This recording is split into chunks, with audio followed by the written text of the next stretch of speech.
আমরা কথা দিচ্ছি, আমরা নির্বাচনের আগে যা বলেছি তা বাস্তবায়ন না হওয়া পর্যন্ত আমাদের লড়াই অব্যাহত থাকবে। বাংলাদেশের রাজনীতির মঞ্চে যেন আবার এক নতুন অধ্যায়ের পর্দা উঠল। বহু প্রতীক্ষার পর অনুষ্ঠিত হলো ত্রয়োদশ জাতীয় সংসদ নির্বাচন। আর ফলাফল প্রকাশের সঙ্গে সঙ্গেই দেশ জুড়ে শুরু হয়েছে নতুন আলোচনা, নতুন হিসাব নিকাশ। যেখানে একদিকে বিএনপি পেয়েছে নিরঙ্কুশ জয়, অন্যদিকে জামাত ইসলামী সহ জোট রাজনীতি নতুন করে আলোচনার কেন্দ্রে উঠে এসেছে। ভোটের মাঠে উত্তেজনা থাকলেও নির্বাচন মোটামুটি শান্তিপূর্ণ পরিবেশেই সম্পন্ন হয়েছে। এই নির্বাচনে ভোটার উপস্থিতিও ছিল উল্লেখযোগ্য।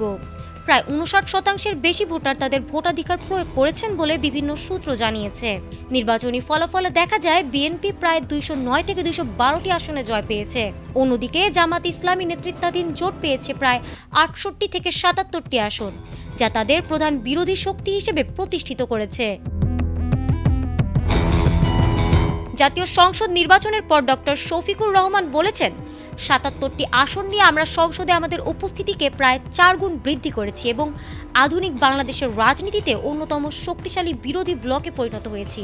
তিনি বলেছেন, বাংলাদেশ জামাত ইসলামী নির্বাচনের ফলাফল মানতে প্রস্তুত রয়েছে।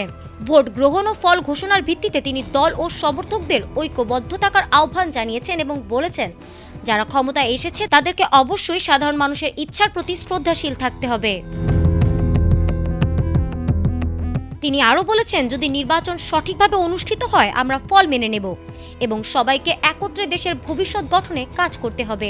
তিনি আরও উল্লেখ করেছেন যে নতুন প্রজন্ম ও তরুণ ভোটাররা উচ্চ প্রত্যাশা নিয়ে ভোট দিয়েছে এবং তাদের স্বীকৃতি ও অংশগ্রহণই বাংলাদেশের গণতান্ত্রিক প্রণালীর অগ্রগতি।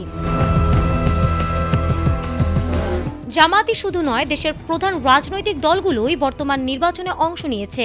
এই নির্বাচনটি ছিল বিশ্বব্যাপী নজরকাড়া একটি গণতান্ত্রিক উদ্যোগ, যেখানে 2024 সালের গণ আন্দোলনের পর প্রথমবারের মতো সাধারণ নির্বাচনের মাধ্যমে সরকার গঠনের চেষ্টা করা হয়েছে। বিএনপি বড় সংখ্যাগরিষ্ঠতা অর্জন করেছে এবং একটি রাজনৈতিক পরিবর্তনের সূচনা হয়েছে।